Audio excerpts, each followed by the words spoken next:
They call it the Highway of Death, a stretch of road in Mexico so drenched in blood, it's earned a reputation as one of the most dangerous in the world, not for treacherous curves or reckless drivers, but for the ghosts it leaves behind. Federal Highway 101 cuts through the state of Tamaulipas, connecting Matamoros to Ciudad Victoria. But for over a decade, this highway has been a corridor of fear, a silent witness to disappearances, abductions, and mass killings carried out in the shadows of cartel warfare.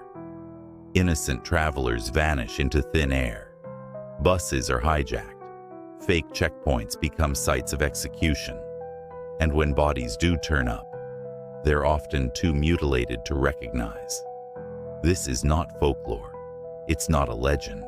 It's real, and it's still happening. In 2011, the world caught a glimpse of just how brutal this highway could be. The San Fernando Massacre sent shockwaves across Mexico.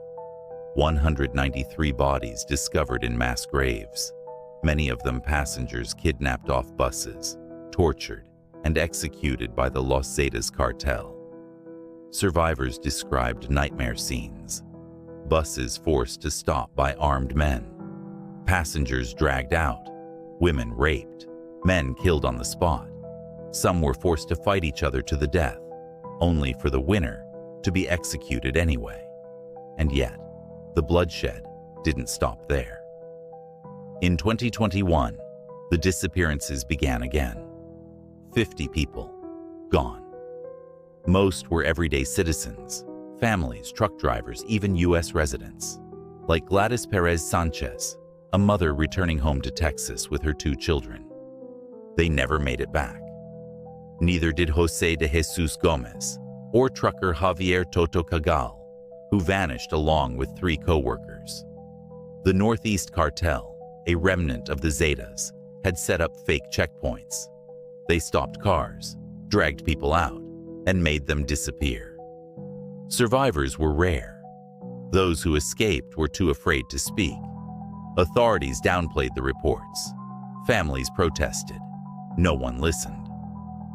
But the horror didn't stay in Tamaulipas.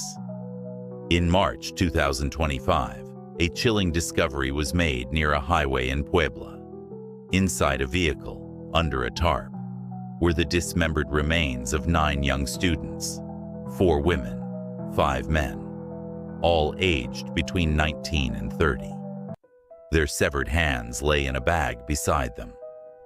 The students had been vacationing in Oaxaca. Surveillance footage showed their vehicle traveling along the Atlix-Coyotl highway before vanishing. Authorities believe a local gang leader, Jose El Hocha Lavariega, a former politician turned criminal, lured them into committing petty thefts. That reportedly was enough to provoke deadly retaliation from a rival cartel. Days later, Lavariega himself was found dead. A note pinned to his corpse condemned him for stealing, but the students paid the ultimate price. March 5, 2025, Jalisco State. Authorities searching a remote ranch discovered hundreds of charred bone fragments, clothing, and shoes. Hidden ovens, used to incinerate human remains, were linked to the Jalisco New Generation cartel. They had searched the property 6 months earlier and found nothing. How many others have been missed? How many families are still searching, clinging to hope? Human Rights Watch and Amnesty International are demanding action. But in Mexico, impunity is the norm. Over 120,000 people remain missing nationwide. Cartels control not just the highways, but silence itself. The Highway of Death is more than a road. It's a symbol of everything Mexico's drug war has become, of families torn apart, of lives erased in moments, and of a government often too powerless or too afraid to act. It could be anyone, a tourist, a trucker, a mother with her children. One wrong turn, one lonely mile, and you could vanish too. If the road could speak, what horrors would it reveal? And how many more will be buried beneath its silence?